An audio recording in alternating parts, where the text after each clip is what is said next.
Mike Johnson really needs to think of some better excuses because this act, it's really getting old. The president was asked about whether Americans' financial concerns were motivating him to make a deal with Iran. His response was, I don't think about Americans' financial situations. When you're negotiating with Iran, Mr. President, to what extent are Americans' financial situations motivating you to make a deal?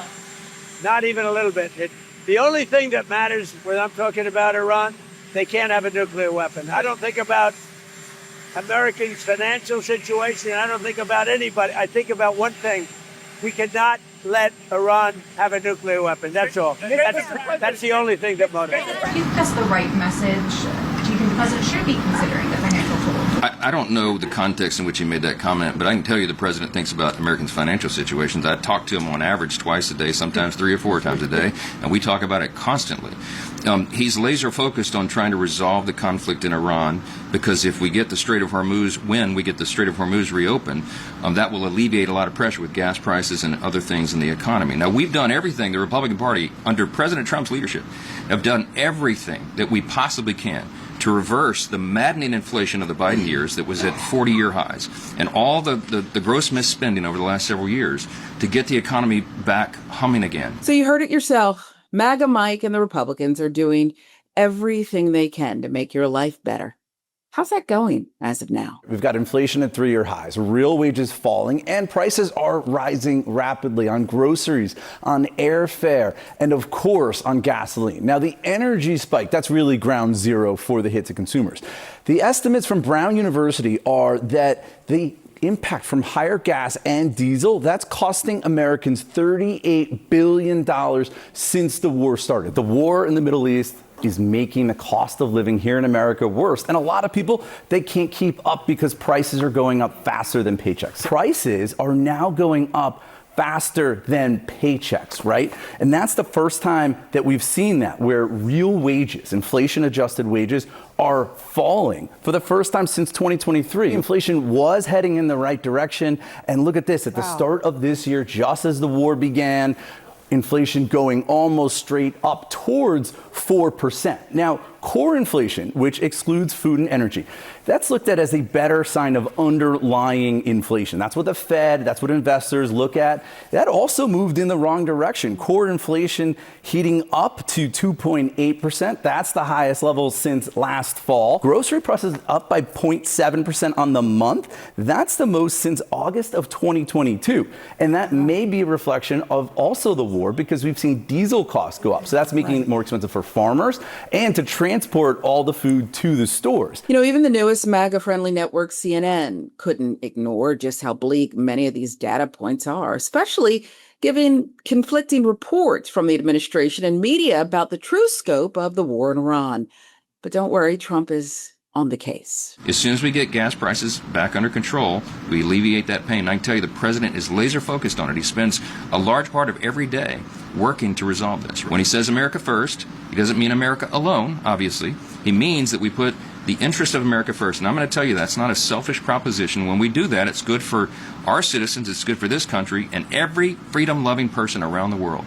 So our prayers are with him, and he has a good visit with Xi in China. They come forward with some favorable policies and things that will help us out, and I believe he will, and we'll see how that develops. To their credit, this other reporter took Johnson to task on how the Trump administration is making all of our lives worse. Gas prices are up, inflation's up, Americans having some financial hardships across the country. That being said, is right now the right time for Congress to be prioritizing $1 billion for security apparatus at the White House, including $220 million for the East Wing ballroom, given the fact that President Trump had said it would be paid for by private donation? Yeah, look, I think that's a gross misstatement of what's going on here. In the bill, and by the way, it's in a draft form right now, as you know, the second reconciliation bill. Sadly, we have to fund immigration enforcement and border on our own as a Republican Party, because remember, Democrats want to give $0 to it.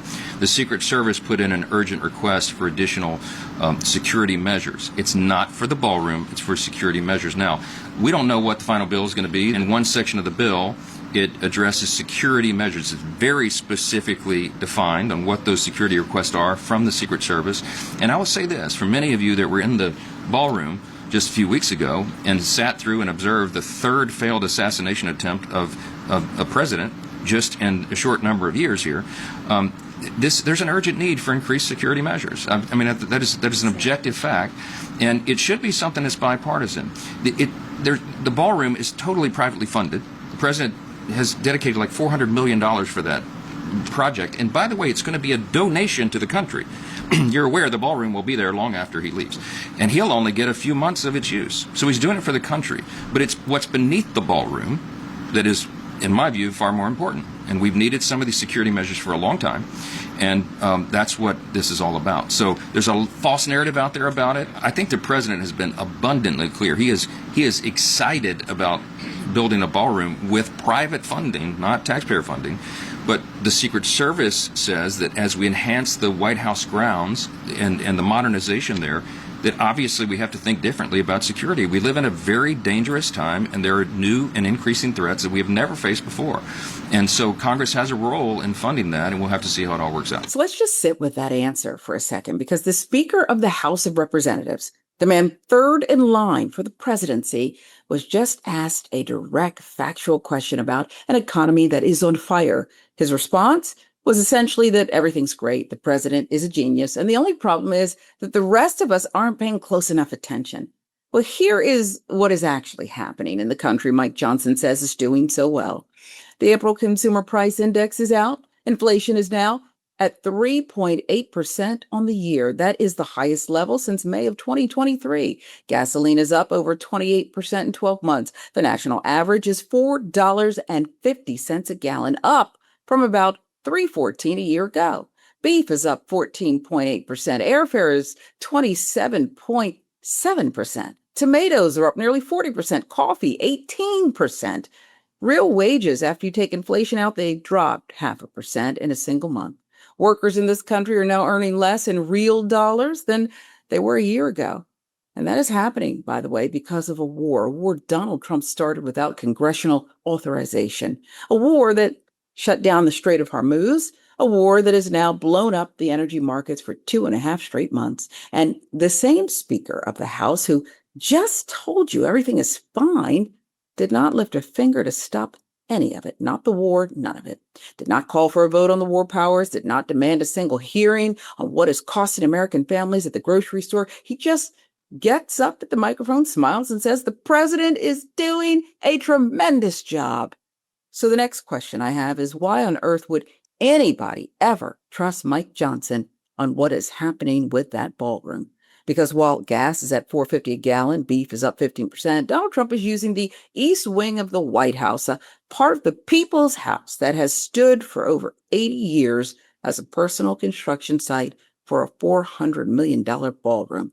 They demolished it in October, no advance warning. The cost has already doubled from $200 million to $400 million, Trump said on multiple occasions on the record, that not one taxpayer dollar would go into it. Quote, I'm paying for it. The country's not. Quote, free of charge. Quote, zero taxpayer dollars. And now Senate Republicans, the same party Mike Johnson is leading the talking points for in the House, they've quietly inserted $1 billion of taxpayer money into an immigration enforcement bill. $1 billion for, quote, security adjustments and upgrades inside the perimeter of the White House. Yeah, okay. Explicitly tied, though, to the East Wing modernization project. That's a quote. That's the ballroom.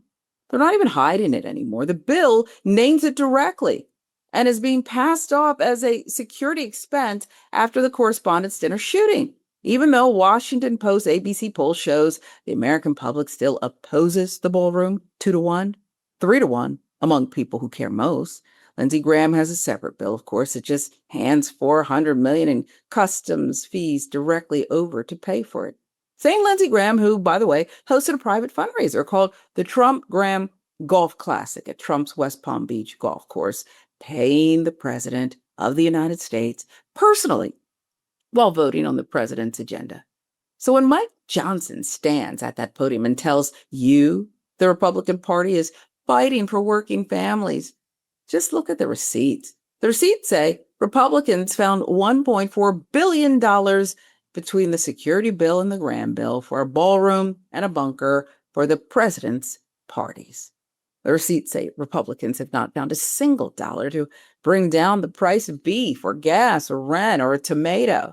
That's not a party that cares about your life. That is a party that has decided which house in this country it is fighting for, and it's not yours. Look at the California's governor's race right now. I mean, what a spectacle. Nearly all the Democrats, including a former House Democrat and a Biden cabinet secretary, proudly said yes when they were asked the simple question if they support providing health care to illegal aliens.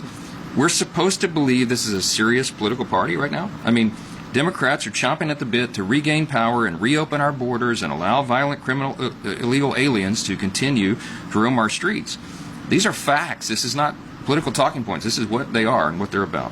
And we're not going to let them do that. The Speaker of the House just admitted on camera that his party views the people who put them in office as something to be managed, not represented, managed. And the way you manage them, according to the Republican playbook, is you stand at a podium, you smile, you tell them everything is fine, and then you go back to your office and you write $1 billion check for a ballroom they'll never see the inside of. This is what the Republican Party in 2026 has actually become. They will not vote to lower the price of insulin, but they will find $1 billion for a presidential party room. They will not stop a war that is costing the average American household hundreds of dollars a month in higher prices, but they will write $400 million in customs fees over to a private construction project at the residence of the man who started it. They demolished a wing of the White House, a building that belongs to the American people that has stood since Franklin Roosevelt, to build a venue big enough to hold an inauguration inside it. Trump said that out loud. He actually said it. He said the ballroom would be large enough that future inaugurations could be held inside his private renovation, walled off from the public. He doesn't get it. Walled off from the protesters, walled off from the reporters, walled off from anyone the president does not personally invite inside. That is not the people's house anymore. That is a palace. And every time Mike Johnson opens his mouth and tells you the economy is great, the president is a genius, and the only thing wrong with America is that you are not paying enough attention, what he's really telling you is to look up. Look up at the chandelier. Look at the marble. Look at the gold. Do not look at your grocery receipt. Do not look at your gas pump. Don't you dare look at the war. Look at the palace.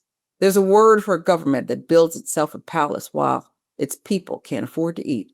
There is a word for a speaker who smiles at the podium, tells the people in the breadline that this is the best economy of all time, and it is not Republican, it is not conservative, and it's not American. It is what every regime and every history book did right before the people in it finally said, enough.